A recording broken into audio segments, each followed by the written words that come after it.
Et enfin, pour terminer, Ronan Le Gleut. Merci Monsieur le Président. Monsieur le Secrétaire général, vous avez évoqué une notion qui me semble être de la plus grande importance, qui est la question d'élever le niveau général de la cybersécurité de toute la société. Ça me semble absolument essentiel que toute la société prenne conscience de la nécessité de se former aux questions de cybersécurité. Et adepte de benchmarking ou de parangonnage, je voudrais attirer votre attention sur l'existence d'une organisation en Allemagne qui s'appelle Deutschland sicher im Netz, qui signifie la volonté que l'Allemagne soit plus sûre sur les réseaux, qui a été créée en 2006, qui a une tutelle du ministère de l'Intérieur et qui est composée de 25 entreprises privées. Ces 25 entreprises privées, ces industriels, ne sont pas tous des industriels allemands. Bien sûr, il y a Deutsche Telekom, mais il y a également des entreprises américaines comme Google, Microsoft ou Ericsson. Et c'est ce travail commun d'entreprises privées qui sont des experts, une tutelle du ministère de l'Intérieur, qui font que ce travail commun permet de réaliser des documents, des recommandations pour les TPE, pour les PME-PMI, pour les entreprises de taille intermédiaire, mais également des recommandations pour la formation dès le plus jeune âge, d'une part, à l'école, au collège, au lycée, et également des formations adaptées pour les plus seniors, puisque c'est toute la société qui est concernée par les questions de cybersécurité. Et enfin, ils établissent des recommandations pour les ministères, pour qu'ils adaptent leur cybersécurité. Donc, ce travail en commun entre des entreprises privées, qui ne sont pas forcément des entreprises du territoire, et une tutelle ministérielle, ça me semble pouvoir être une source d'inspiration.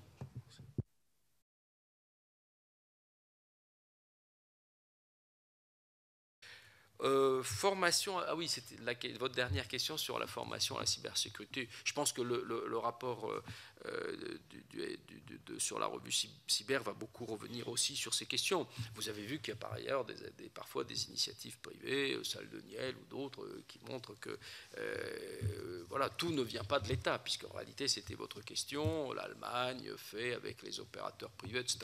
Nous construisons beaucoup avec les opérateurs privés, notamment dans les contacts de l'ANSSI, avec soit les pourvoyeurs de télécom, soit un certain nombre d'industriels. Je retiens cette idée. D'ailleurs, dans cette étape qui vient de la revue, on va procéder à une comparaison de ce qui se fait aux États-Unis, enfin chez nos principaux voisins, aux États-Unis, en Grande-Bretagne, en Allemagne et chez d'autres. Nous avons en tout cas un avantage aujourd'hui que n'ont pas les autres, c'est qu'on a transplanté au fond cette catégorie des opérateurs d'importance vitale qui avait été inventée dans le champ de la sécurité physique à la problématique ou à la dimension cyber. C'est un outil, et notamment qui peut obliger à des contraintes ou à des suivis d'homologation ou de certification qui s'imposent aux acteurs en matière de sécurité, qu'il s'agisse d'EDF, de la SNCF ou d'autres de ces opérateurs d'importance vitale. Là où dans d'autres pays, cette construction réglementaire n'existe pas. Elle n'existe pas en droit européen, où il y a bien de la notion d'infrastructure critique, mais vous n'avez pas cette notion d'opérateur d'importance vitale qui, du fait de leur classification, peuvent se voir imposer. En réalité, le caractère de l'imposition est moins fort parce que les contacts que nous avons avec l'ensemble de ces acteurs sont tellement intimes que je dirais il y a une bonne compréhension mutuelle. Je n'ai pas l'impression que dans mes prescriptions, je suis obligé de forcer la décision parce que en réalité, la connaissance qu'ils ont eux-mêmes des problèmes de la sécurité les amène à adopter ça. Mais quand même, c'est un avantage, c'est une catégorie, c'est une façon de penser. Non, là où d'une certaine manière, nous avons été amenés à aller plus vite, et ce sera un point qui sera documenté dans la revue. D'ailleurs, c'est un point qui est soumis, je pense, dans le cadre de la loi le projet de loi qui est en discussion, mais que vous allez adopter sur la transposition d'un certain nombre de mesures du droit européen. Et nous souhaitons avoir une interprétation où les notions d'activité sensible ou d'infrastructure critique ne soient pas juste uniquement interprétées comme ça veut dire opérateur d'importance vitale. Pourquoi ? Parce qu'au-delà de la catégorie d'importance vitale, il y a des activités qui peuvent être essentielles et qui ne relèvent pas des opérateurs d'importance vitale. Et donc là, il faudra en faire le réglage, notamment dans la revue. Vous voyez bien comment l'ANSSI n'avait pas été configuré pour intervenir à TV5. TV5 n'est pas un opérateur d'importance vitale.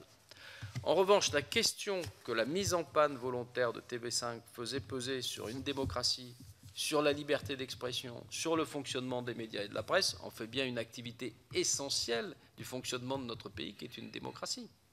Et donc, je n'ai pas eu d'hésitation à voir avec le directeur de l'ANSSI à dire, voilà, vous êtes autorisé à aller, à investiguer et à réparer les systèmes de TV5, bon, à l'invitation du chef d'entreprise. Ce n'était pas obligatoire, c'était une suggestion. Bon. De la même manière, dans le champ économique, le travail de sensibilisation ou le fait que, pour la préparation de l'élection 2017, il m'a semblé opportun de dire que l'ANSSI pouvait être mise à la disposition du juge de l'élection ou de la commission de vérification de l'élection présidentielle, était une façon de répondre à une interrogation, et notamment des partis. Mais les partis ne sont évidemment pas des opérateurs d'importance vitale. Il n'est pas question que l'État s'ingère dans le fonctionnement des partis, d'une manière ou d'une autre. Ça ne peut être que volontaire, et pourtant le fonctionnement des partis sont indispensables, ou l'organisation d'une campagne électorale est indispensable au fonctionnement de la démocratie. On le voit bien sur les contestations qui sont nées outre-Manche. Donc on a une interrogation qui doit nous amener à aller plus loin et à, du coup, adapter aussi le cadre de la loi.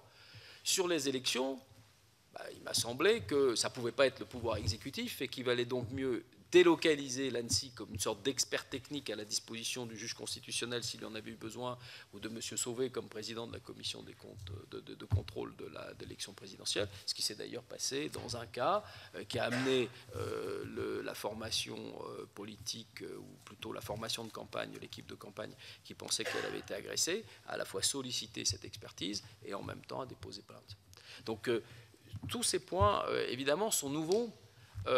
Et ils vont faire l'objet d'un traitement dans la revue. Et je pense qu'avoir décidé de cette revue